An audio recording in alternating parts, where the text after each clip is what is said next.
Teka, dito na naman ako magluluto ng labong. Okay guys, good morning sa inyo lahat. Thank you po. Welcome po sa akin nga vlog. Ito, tingnan niyo ko na to. Masa with kasayan, o diba? Yan, lulutuin namin, o diba? Yan, okra, takway, katola, o diba? Ito sa loyot, diba? Ilagay ko ng wala akong naglagay ng kamatis, so yan lang ilagay ko. Bawang, diba?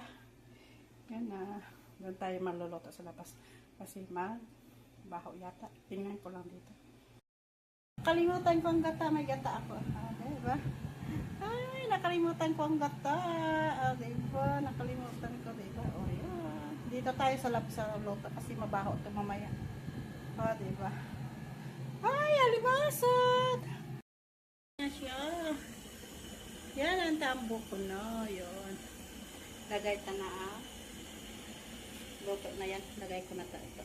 Nila ko pa yan na lata. Lagay ko na yan. Isa-isa. Diba? Kasi dito ako nagluluto kasi para hindi mabaho doon sa taas. Isa-isahin natin. Diba?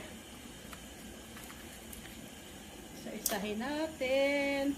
Lunod. Diba? Para masarap siya. Diba? Diba? Pinasag na yan.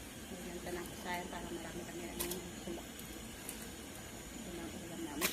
Diba guys? Yan lang.